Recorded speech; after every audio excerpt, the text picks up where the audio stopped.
প্রত্যেকটা জিনিসের দাম যদি এইভাবে বাড়ে তাহলে আপনারা সরকারের লিখে দেন যে মধ্যবিত্তদের বাঁচার কোনো অধিকার নেই।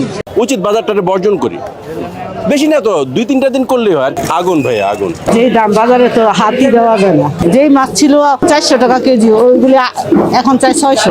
চিংড়ি মাছগুলি এখন চাই 1200, 800। কক্সবাজারে গেলে 4-5 পাচ্ছে, বাট আমাদের মতো যারা মিডল ক্লাস তারা কিন্তু হাত পাততে পারছে না, চুরি করতে পারছে না।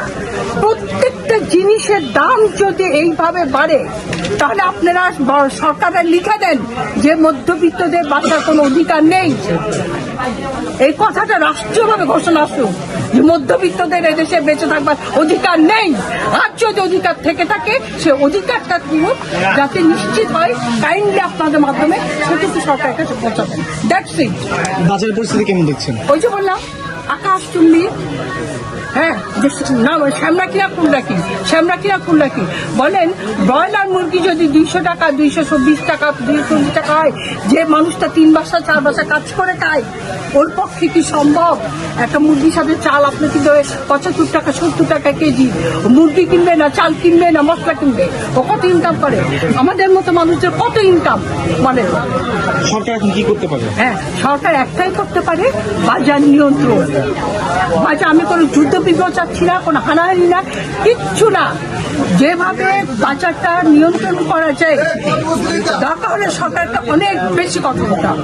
নতুন সরকারের কাছে কেমন? হ্যাঁ, আমি নতুন সরকারের কাছে মানে নতুন এই হিসাবে যে মানে পার্টি হিসেবে তো ওনারা অনেক পুরাতন, বাট উনি যেহেতু মানে এইবারই প্রথম, ওনার কাছে আপনাদের মাধ্যমে আমার একটাই দাবি, সবিনয় অনুরোধ যে শুধুমাত্র উচ্চবিত্ত এবং একদম নিম্নবিত্তদের নিয়ে কাজ না করে যারা মধ্যবিত্ত তাদের অ্যাকচুয়াল অবস্থাটাকে একটু জানার চেষ্টা করুন এবং বাজারটাকে একটু নিয়ন্ত্রণ করে তাদের পাশে একটু দাঁড়ান।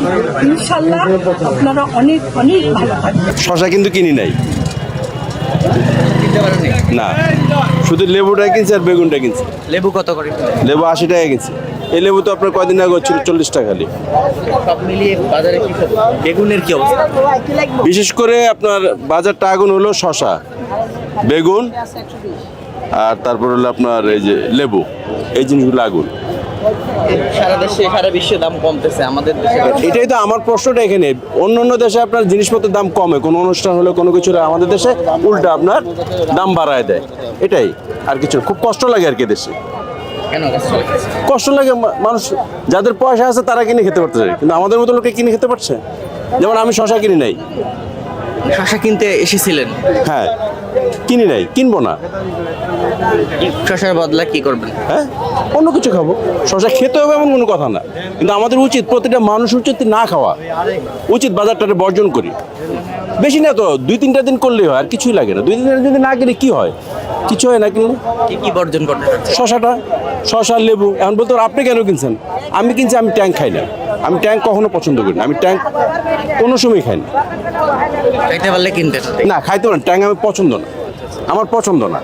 খেতে বলে কিনা আমার পছন্দ না আর কি। যেই দাম বাজারে তো হাতই দেওয়া যায় না। যেই মাছ ছিল 400 টাকা কেজি, ওইগুলি এখন চাই 600। চিংড়ি মাছগুলি এখন চাই 1200, 800। কিভাবে খাবো মানুষ? এটা কি না সম্ভব? ফলের দামই তো প্রায় হয়ে গেছে একই হিসাবে। লেবু আপনার 50 টাকা ডজন কিনতাম, 120 টাকা হালি এখন বোঝেন। 1 কেজি মালটা কিনতে গেলে প্রায় আপনার 360 টাকা। সেই হিসাবে লেবু কিনছি 120 টাকা করে, মনে করেন যে হালি। সেই হিসাবে আপনার 1 ডজন লেবু কিনতে গেলে আপনার প্রায় মালটা সমান চলে যাচ্ছে। তো ওই হিসাবে তো মালটা খাই ভালো, তো ফলের সঙ্গে হিসাবে গেল না। 25 টাকা করে পিস লেবু, তারপর শশা 120 টাকা কেজি। মানে দ্রব্যমূল্যের দাম অনেকই বেশি দেখা যাচ্ছে, বিশেষ করে লেবু আর শশাটা তো দামটা বেশি। ফলের মতনই তো দাম মনে হইতেছে। 25 টাকা একটা পিস লেবু অনেক না? একটা আপেল কিনতে গেলেও তো দেখা যায় 25 টাকা 30 টাকা পিস আইসা পড়ে। তো সেই ক্ষেত্রে লেবু এখন ফলের মতনই হয়ে গেছে। লেবুর বাজার অনেক বেশি। লেবুর আলি 120 টাকা, 100 টাকা। কাঁচা সবজি আপনার শসা 100 টাকা কেজি, 120 টাকা কেজি। কাঁচা তরকারির দামও বাড়তি, আগের থেকে বেশি। দাম আগের মতো নয়, দাম বাড়ে নাই। 780 বেশি, 750 টাকা বেশি, যেতে জাল হইতে পারি, দাম বাড়ে নাই করছে। ওই বাইরে যারা বেচারা ডাহাতি করে, আমরা ডাহাতি করি না, সিটি করছি মার্কেট। ভালো পানি ইন্সপেক্টর হয়, মেসেটায় যা বেশি তা হয়। কালকে বেচছিলাম 800, আজকে 780, আবার 25 টাকা পর 800 হইব। রমজান উপলক্ষে কি দাম কমছে না বাড়ছে? পানির দাম, বোয়াল মাছ 500, আর্মিয়া 600, বাইমিয়া 1200। রমজানে তদারকি করা উচিত ছিল। সেটা কালকে আমি ইউটিউবে একটা জিনিস দেখতেছিলাম, ওই যে ভদ্রলোকের নামটা কি জানি, উনি সোলাপুটে কি করতে গেছিলেন, ওখানে যে ওনাকে এটা বাধা দেওয়া হয়েছে।